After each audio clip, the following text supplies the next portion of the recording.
देखो, survival of fittest की theory समझो दोस्त। समंदर में शीप 50,000 अंडे हर साल देता है और कहते हैं कि अगर वो सारे अंडे सर्वाइव कर जाते हैं ना, सारे अंडों से वो शीप निकल जाता तो कुछ ही साल में समंदर भर जाता। लेकिन युगों युगों से समंदर आज तक भरा क्या? इसका मतलब ये है कि सारे अंडे से शीप निकलता नहीं है, आधे कई तो 90% तो मर जाते हैं। यानी कि जो मजबूत है, जो फिट है, वही सर्वाइव करेगा, बाकी का तो खेल।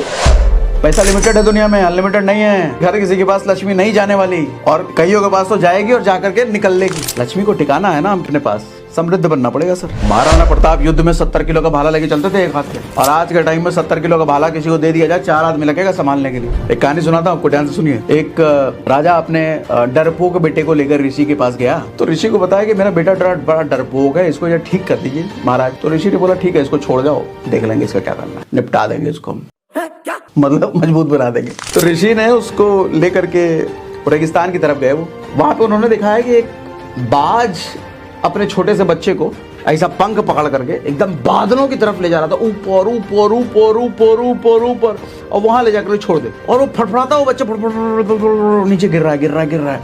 वो ऋषि देख रहे हैं, अरे तो क्या, पूछा महाराज ये क्या कर रहा है, तो मर जाएगा वो। बोला अभी देखो तुम तमाशा। जैसे वो जमीन की तरफ गिरने वाला था, उसका बच्चा पीछे से उसकी माँ बाज आती है, उसको पकड़ करके थम लेती है और वापस बादलों के पास वापस छोड़ देती है। यही सिलसिला तब तक चलता रहता है जब तक वो छोटा बच्चा अपने से उड़ने ना लग जाए।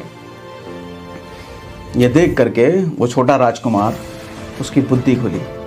उसने पूछा महाराज ये ऐसा क्यों हो रहा है, ऐसा क्यों कर रहा है ये बाज? तब ऋषि ने बताया कि देखो, इस बाज को अगर ये नहीं करेगी ना, इस छोटे बच्चे को अगर बाज इस तरीके से नहीं करेगी तो ये कभी उड़ना नहीं सीखेगा, और जब तक ये उड़ना नहीं सीखेगा ना, दूसरे जानवर, दूसरे पक्षी इसको मार देंगे।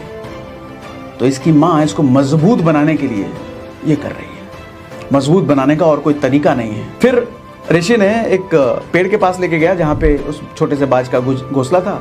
उसने दिखाया बेटो देखो ये घोंसला है, पेड़ के चारों तरफ फूल है, लेकिन घोंसले के अंदर कुछ कांटे रखे हुए हैं। क्यों? ये कांटे उसकी माँ ने रखा है। क्यों? क्योंकि अगर ये फूलों के बीच रहेगा तो ये कोमल हो जाएगा बाज, कांटों के बीच रहेगा तो मजबूत बनेगा। तब उस छोटे बच्चे की, राजकुमार की बुद्धि खुली। समझाना ये चाह रहा हूं, सर्वाइवल ऑफ फिटेस्ट। जो ताकतवर है, जो फिट है, जो योग्य है, वो रहेगा, बाकी मरेंगे, बाकी मरेंगे।